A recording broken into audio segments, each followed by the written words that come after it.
Hello. Today I'm going to be teaching you guys about how to use Lambda to express computation, what currying is, and why it's useful. So first I'm going to go a bit over what functional programming languages are. So basically they're used to model pure functions using Lambda Calculus. Some examples are OCaml, Haskell, etc. And some important things to know about when you're using functional programming languages are higher order functions and anonymous functions. Higher order functions are basically functions that either take as input another function or output a function. Anonymous functions are just functions that are unbound by name, so they don't have any name, right? So if you look at this, you have a function that takes an input x and it outputs the square of x by multiplying them together, and you have an array of nums 1, 2, 3. I'm using Haskell for this. But to simulate what a higher order function is, I'm going to map square to nums, and what this is going to do is going to apply square to every value inside of nums, and so you would get as an output 1, 4, 9, right?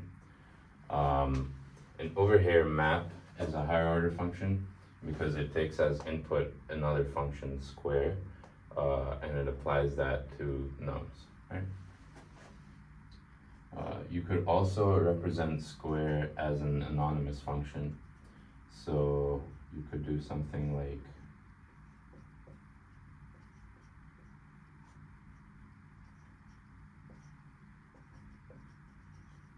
this. Where this is just a function that takes x as its input and outputs x multiplied by itself, and you map that to nums, so it applies that to every value in nums.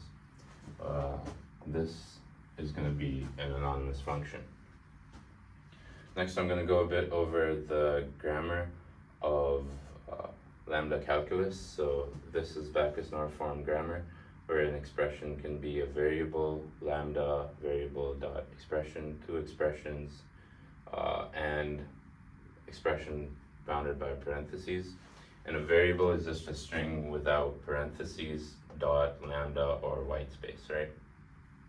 So this is a breakdown of this expression using this grammar. So first we apply this rule, and we get a variable x, this variable x, and then the rest of the expression.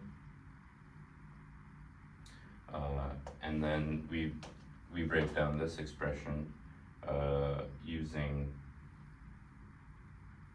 this to get an expression and another expression, right?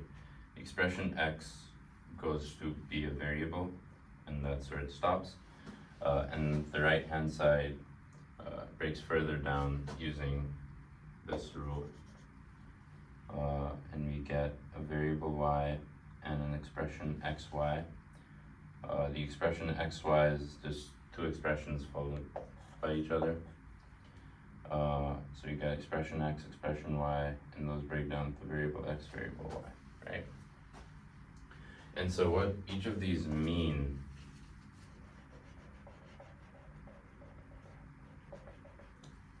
this is just a variable. This is a function abstraction, and this is the function application.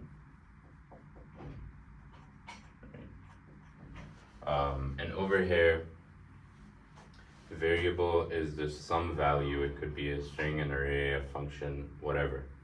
A function abstraction is basically lambda is your anonymous function, a var is the parameters for that function, and expression is the function body, right? And something this tells us is that when you use this grammar, lambda x dot xy is basically lambda x dot xy. It's not something like lambda x. It's not that, right? The parentheses are on the right hand side. It's like you're shifting the body of the function as far right as you can. And in function application, you have two expressions, expression 1, expression 2. I'm labeling them, but they could be anything. The first expression is a function, and the second expression is going to be the arguments to that function, right? And this is left associative. So if you get something like a, b, c, d, it's going to be a, b. Let's write it out again. If you get something like a, b, c, d, it's going to be something like a, b, c, d. And it's not going to be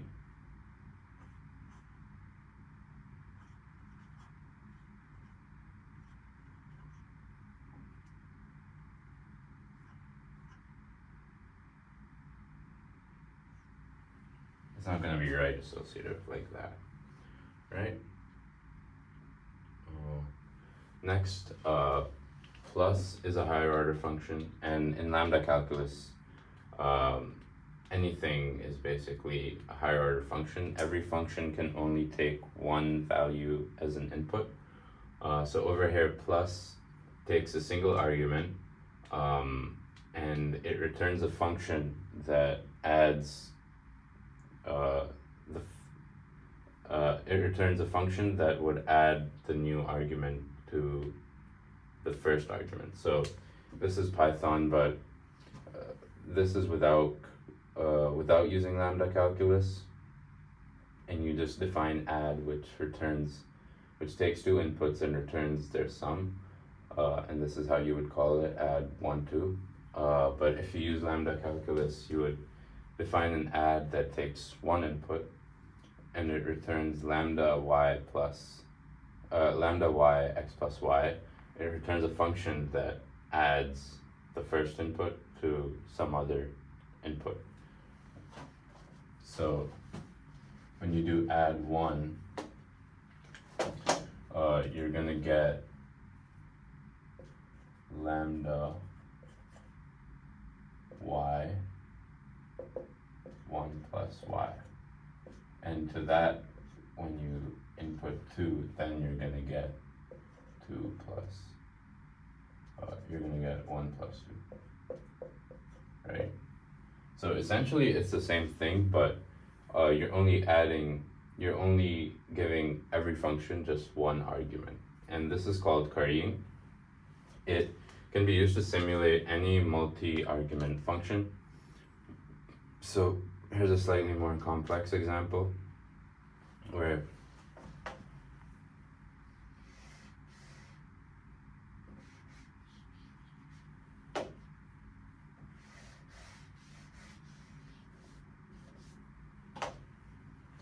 you're given a function that takes 3 inputs, a, b, c, and it returns a plus b divided by c.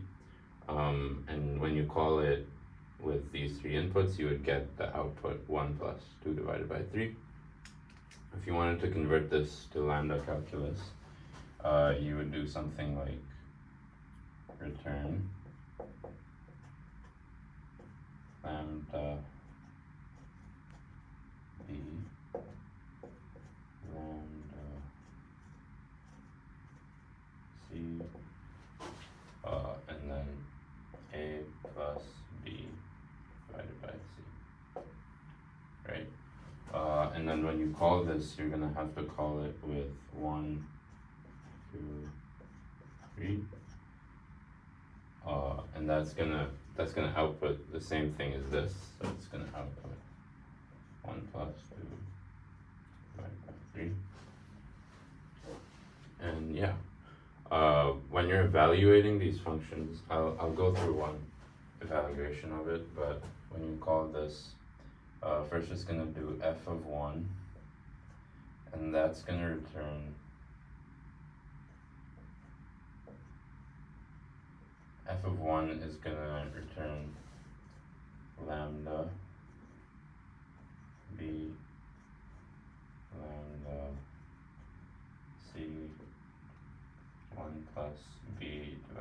C,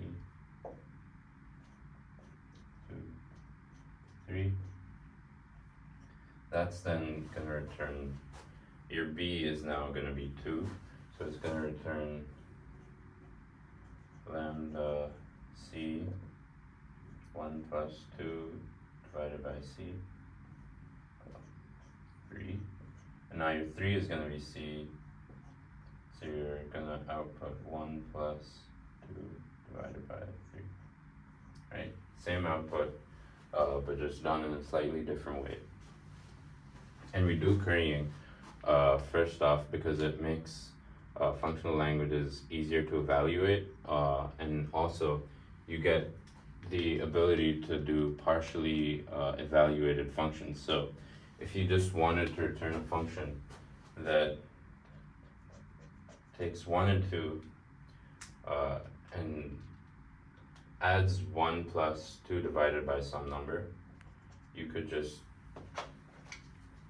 give f the inputs 1 and 2, and it would return a function that adds 1 to 2 divided by whatever next input you give it, right?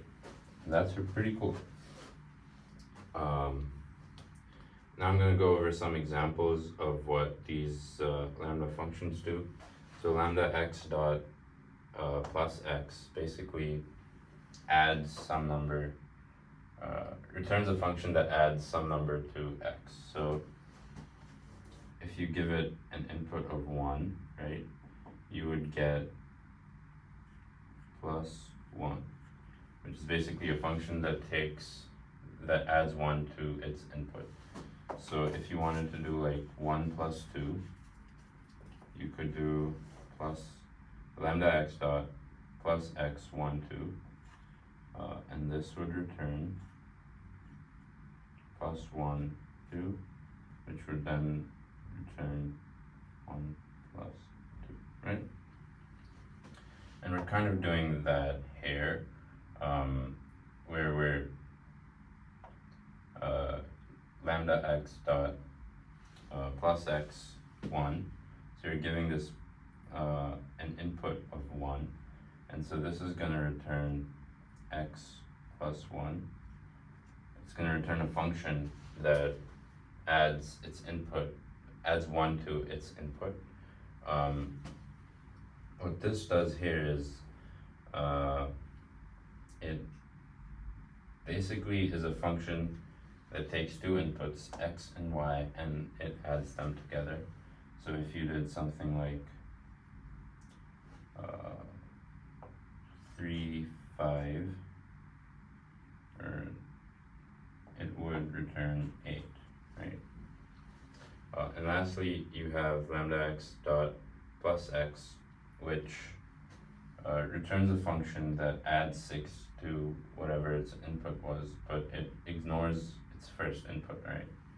So let's say you give it an input of 1, it's going to return a function that adds 6 to whatever, right? So it ignores the first input. And now this function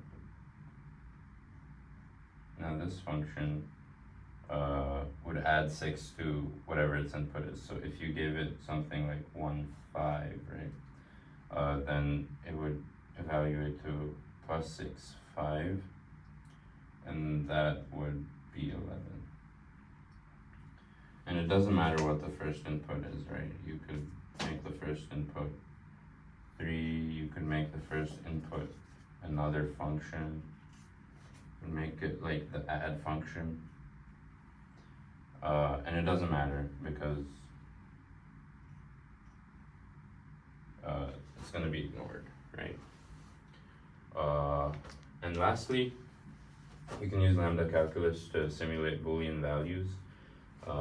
So if you consider this to be true and this to be the Boolean false, right, then these each are